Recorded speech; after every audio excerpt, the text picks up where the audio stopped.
It wasn't a long walk that night. We've sort of experienced that today. But it must have been a difficult walk for them as they left maybe the temple where they sang that final hymn and then came to where they had been staying. We know a few things about it that they would have experienced. One, we know it's full moon because Passover is always on the 14th day of the month, and the month is marked by the moon. So it would have been under a full moon, which would have created this beautiful, stunning light above and these shadows and almost eerie kind of feeling maybe under the trees where they ended up. We also know that they crossed the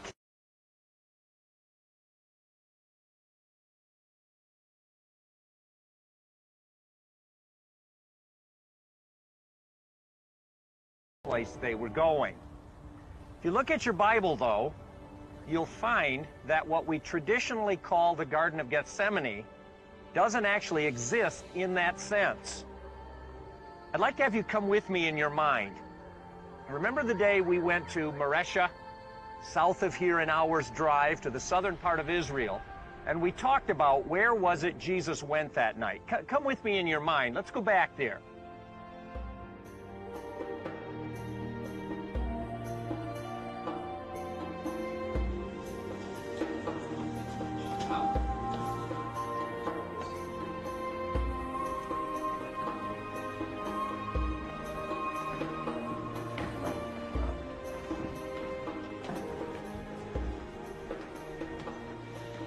After their Passover meal, Jesus and the disciples went to Gethsemane. Westerners have labeled it the Garden of Gethsemane, but the Bible really doesn't say that. That's a conflation of two ideas. In Luke tells us that Jesus and the disciples went to a place on the side of the Mount of Olives, and he says it's the place they've been staying that week. So from there we know it's on the Mount of Olives, and that's where they've been for a few days. John calls it a cultivated plot, a garden, in other words. Matthew and Mark simply call it Gethsemane. And from that cultivated plot and Matthew, Mark, Gethsemane, we've come up with the Garden of Gethsemane. But actually, they're two distinctive things. They may have been next to each other, they may have belonged to the same owner, but they're not the same. This is what we call Gethsemane. Let me show you. First, notice a very large cistern over here. You need a lot of water in one of these. Here, a storage cave, and another large one behind for what's processed here. Now, a Gethsemane is in two parts. The first one is here. Notice a wheel, called a millstone, and a base where the wheel rolls, called a C. You would place ripe olives in that basin, and then using this lever, see the beam up to the ceiling and down to a bearing below, and you would turn the wheel in a circle. A donkey, a hired person, a couple of your children, in the ancient time a slave like Samson, and you would turn the wheel and smash those olives to a pulp. And I mean smash them to a pulp. Pits, skins, everything. The initial oil comes to the surface, comes bubbling up to the surface out of what's been smashed. You skim that off. We call that extra virgin. The Bible calls it the finest oil. That belongs to God. You always give God the best. What's left, you gather into what look like pillows. They're baskets, in a sense. They used hemp for theirs. And you take those baskets full of oil, I'm sure on a tray of some kind, because you don't want to lose a drop of that precious substance. You bring that to the other part of this process. Let me show you.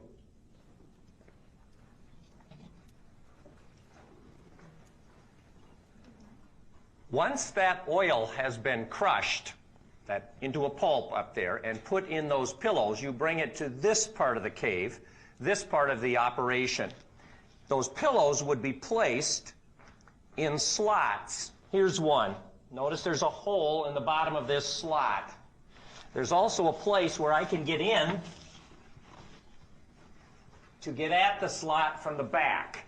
Now, at that point, you have to look on the other side and see how they pressed those pillows. Notice there are models of pillows here, like those baskets they have the olives in. And then, I suppose they would have used a cedar from Lebanon, the most expensive thing in here, like a telephone pole, and that extends into a hole in the wall. You see it here.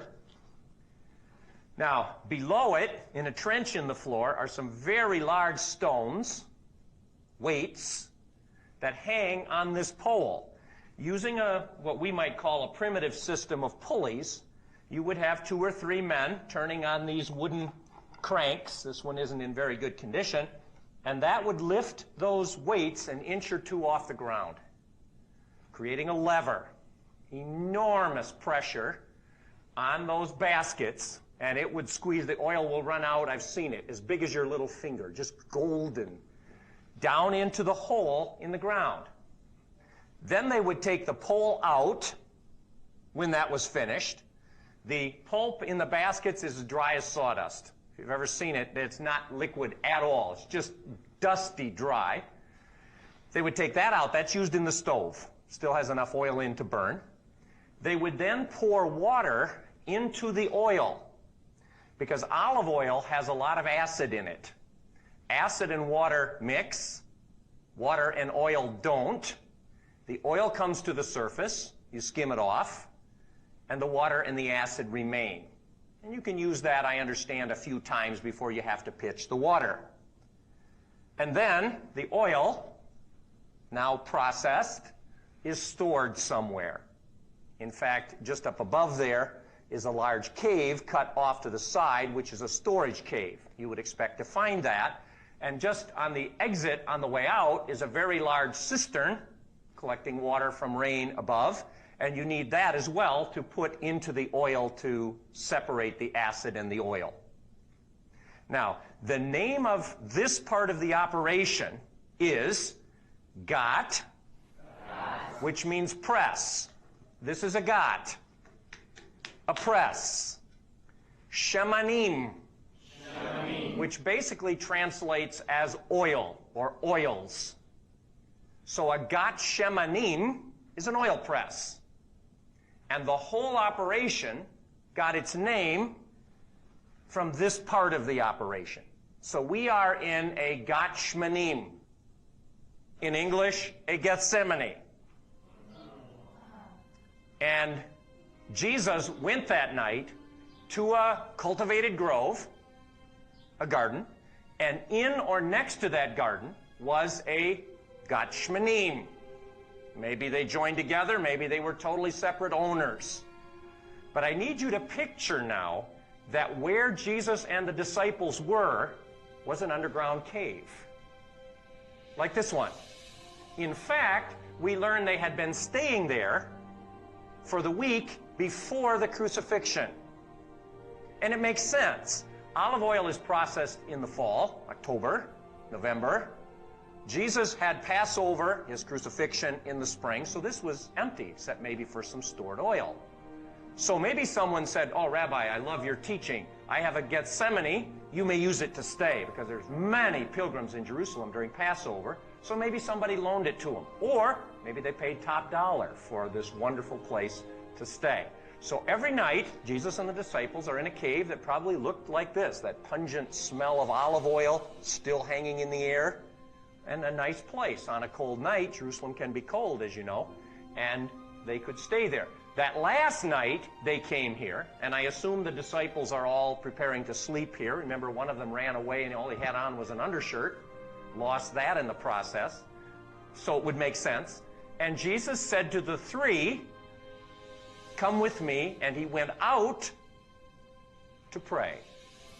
And see them then go out the stairs and into the grove to pray. So that apparently is the setting of the Gethsemane story. So with this picture in your mind of where they were staying, let's look at what happened that night in the place called Gethsemane. So, I think what we can say is that Jesus and the disciples crossed the Kidron and came to an olive garden, an olive grove, maybe a bit like this one. And in it, or near it, a Gethsemane. They probably went inside and began to think about going to sleep for the night. It was probably late. Jesus took 3 of the disciples, and then he went out and wandered off a bit into the darkness.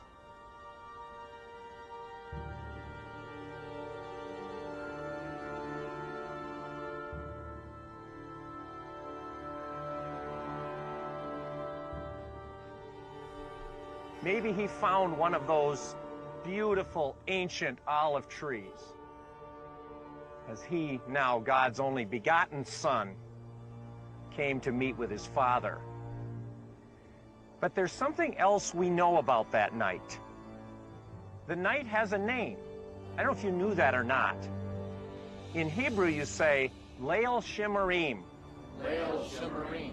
Leil Shimarim. It means the night of watching. The reason that night is called that goes all the way back to the Exodus. So come with me. Imagine that night when God said, take a ram, that animal that's sacred to the Egyptians, that you thought they'd stone you for sacrificing, tie it to your house till the 14th. Then kill it and paint the blood on your doorpost and on the lintel on top of your door where everybody can see it. Draw a line in the sand, because tonight the angel of death will pass. And if you have the blood, he will pass over. If you don't, he will enter. Now imagine that night if you had been one of those Hebrews. You have blood on your door, and the cool breeze passes through your house as the angel of death moves from house to house. And you began to hear the screams as people discover their firstborn have died. And you watch, wondering, will God keep his word? Will the angel stop here? And all night you sit shivering in that cool breeze. And then you discover by morning that God watched over you. And God said in the book of Exodus chapter 13, from now on, for all generations, because God watched you, I want this night to be a night of watching for you.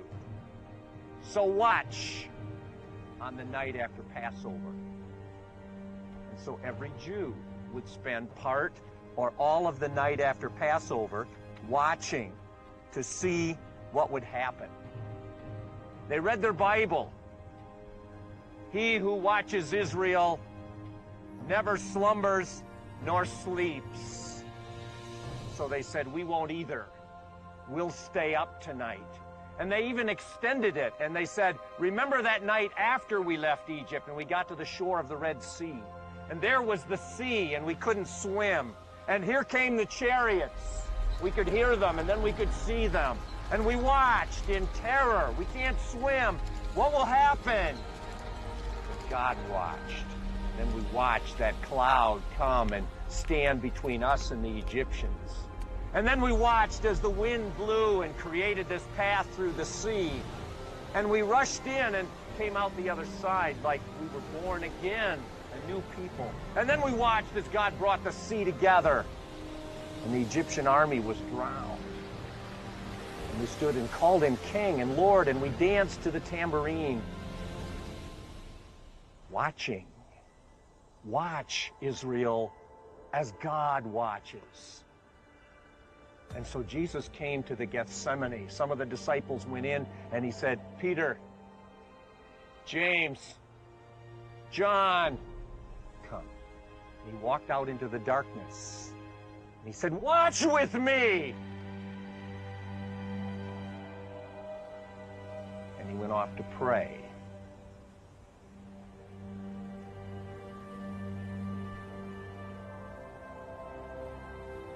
And he came back and they were sleeping. No, not Peter, James, and John, not them. Couldn't you stay awake for an hour?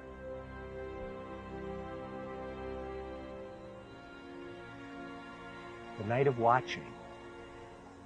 Jesus came here to watch. But as he watched, and maybe the breeze moved through the trees, something happened. In the Gospel of Mark, it says, he was deeply distressed and troubled. If you do a study of those words, you'll discover they're hard to translate. The deeply distressed literally means sudden, shocking awareness. The troubled, you can't even put into English. It almost means to the point of sheer terror. Suddenly, shocking, aware? What happened? I believe the Bible teaches Jesus is God's Son. He has a divine nature. He could know all things. But my Bible also tells me that he was a man. And I think I see him wrestling here that night in his humanness. As the Son of God, yes, but as the sinless man. And I think in the human nature, that was Jesus. It suddenly came over him that tonight is the night. Tonight is the night that I came into the world for. Tonight is the night. What triggered that sudden reaction? Maybe it was the Kidron. You remember all those tombs? Maybe he walked by and saw all those tombs and began to think, tonight I'll need one. I don't know. Maybe it was remembering his ancestors in Egypt and how Pharaoh's army came and God protected him. But he had passed on the cup of protection.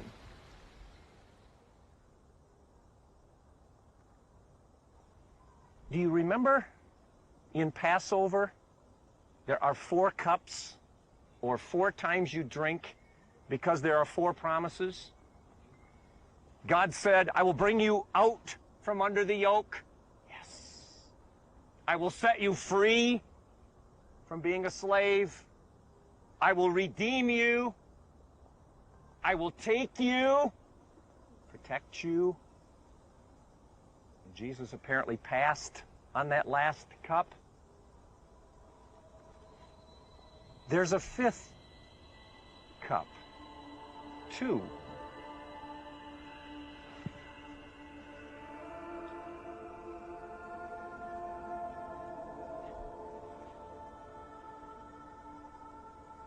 The 5th cup. It's mentioned in the Bible. Jeremiah.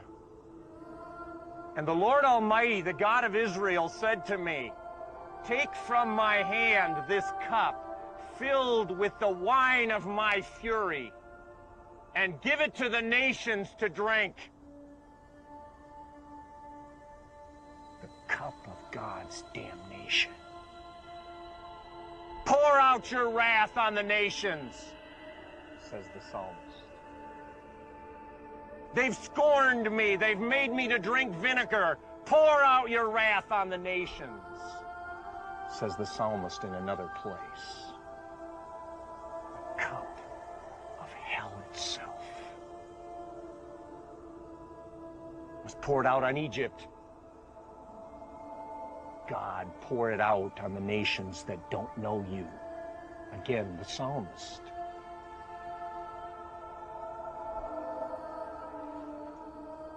The rabbis debated, should we include that cup in Passover? After all, it's in the Bible that someday God's damnation, someday God's fury will be given to the nations to drink, those that don't acknowledge him. That's what he did to Pharaoh. Should we put it in the Passover? And they argued and they argued. Finally, they said, we can't solve it. So we'll wait till Elijah comes, and he'll settle the argument for us. So they have to this day in the Passover something called Elijah's cup. But Elijah's cup is not, today it's just Elijah's coming. But originally Elijah's cup was to remind them that someday Elijah would come to decide what's going to happen to the cup of wrath. And I think Jesus came to the garden and began to think about that cup, or on the nations. You know what's in that cup? It's a terrible thing to fall into the hands of an angry God. And I think in his human nature, as he wrestled here near an old olive tree, it dawned on him, I have to drink it! No! No! Not that cup! Let that cup pass! I can't!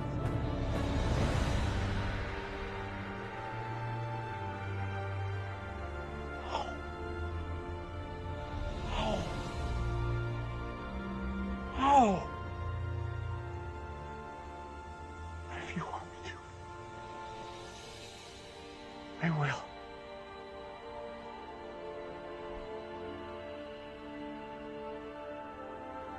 And he drank it. He drank it. Every drop. Look. Look.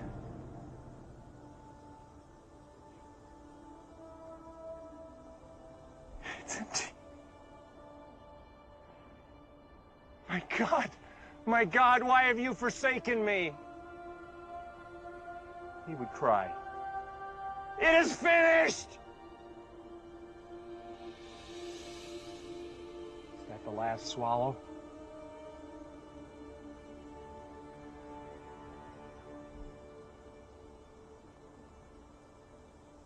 It's gone. It was for me.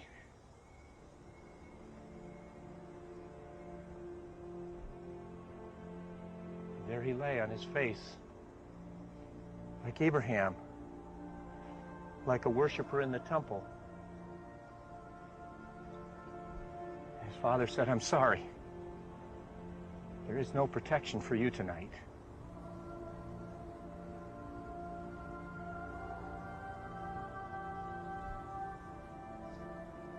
And I think it would be completely appropriate if in your faith community, when you celebrate Eucharist, Holy Communion, Lord's Supper, whatever you choose to call it, that at some point someone takes a cup to show you it's gone.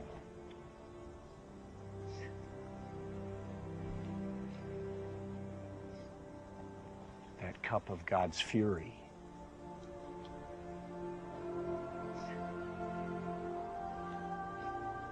In a sense, all of Scripture rests on that point. What God did to Pharaoh and the Egyptians, Jesus took. The redemption of his people Israel out of Egypt was one way he moved toward this very moment. Because of that very moment, he says, I want to be your husband, like at Sinai. He says, I want to live among you, like the tabernacle. He says, I want you to be the repairer, the restorer of the broken walls in my name. But when that first people of his walked out of Egypt, he wasn't finished with them. He said, yeah, I did it all. Go to Sinai and learn how to be like me so that the world will see me in you. And I think that's exactly what Jesus asked. Look, there is nothing you and I can do or need to do. He drank it all. Every drop. And now he says, I've done it. Now, you've called me Lord. Not everyone who calls me Lord will enter the kingdom, but only those who do. So go. Go. Walk as Jesus walked. Choose his path. And the world will experience the shalom. We'll see chaos defeated, and the kingdom will come. And the Exodus, not replaced, but won't have been in vain. Brothers and sisters, don't let our Hebrew ancestors down. They suffered hard and long. 40 years, the first group. Failed often? Yes. Had to die in the desert? Yes. But they were part of what got it to this moment. Don't let them down.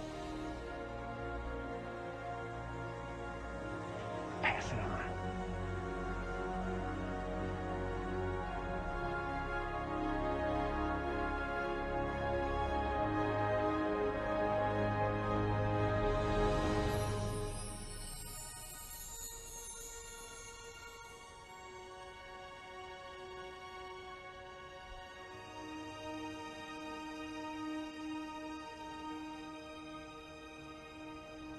Love the Lord your God with all your heart, with all your soul, with all your might.